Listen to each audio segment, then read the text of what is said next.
Hey Colt fans, this is Justin Baldini, Director of Marketing for Colt. And this week on Topic Tuesday, what we're going to talk about is two magazine-related issues on 1911s that you might come across. So check it out, we're going to help you out a little bit. So the first issue we occasionally see is magazines that won't lock the slide back. This is example of one right here. I can actually rack this pistol on an empty chamber and it won't lock the slide back. The first clue is when you hit the magazine release, it also doesn't shoot the mag out. That's because the spring on the mag isn't pressing against the slide stop.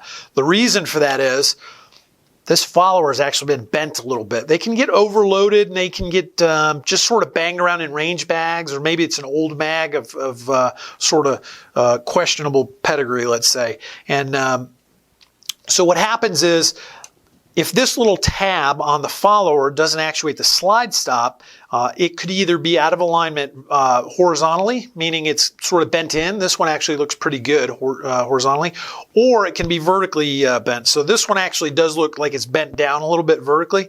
In order to fix that, it's pretty simple. All I'm going to do is actually take some needle nose pliers. I'm going to get in here and I'm just going to bend that up a little bit to get it a little better lined up.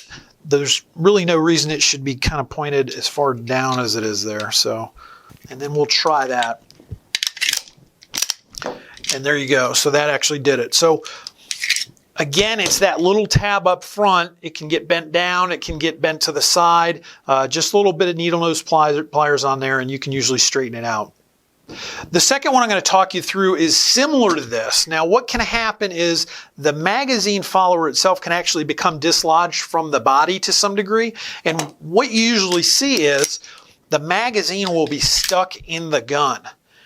You won't be able to get it out. You'll be pressing the magazine release. It won't come out. You can't even pull it out. And I'll tell you how to get it out. So first is first, you're not going to be able to lock the gun back using the slide stop because what's happened is the follower of the magazine is up over the slide stop. So you're going to have to do something like pull the slide back and pin it back with this hand. And then what you want to do, we're not going to be able to really demonstrate this, but hold this back, hold this slide back, and then using a wooden dowel, go in there and depress the mag follower. So if you depress that mag follower, you're going to have to depress it pretty good to get it to get it unjammed from over the slide stop, get it down into the mag body, and then depress the mag release and get it out of the pistol. So again, the way it manifests itself is the mag will actually be stuck in the gun, and it'll be an empty mag stuck in the gun, and you'll be struggling with how to get it out. That's how you get it out. You need to use a wooden dowel to depress that follower, get it out from over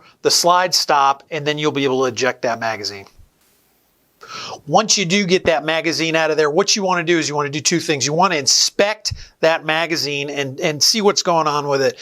If it's really kind of buggered up there, at that point you may want to just discard it or repair it. The other thing you're going to want to do is actually inspect the inside of the slide stop to make sure that the slide stop surface that bears against the magazine isn't damaged. So that's really this area in here. Again, if it got buggered up in that process, you may at that point want to replace the slide stop. So there you have it, Colt fans. That's two magazine-related issues that you now know a little something about. Make sure you leave us some comments below and some more ideas for next week's Topic Tuesday.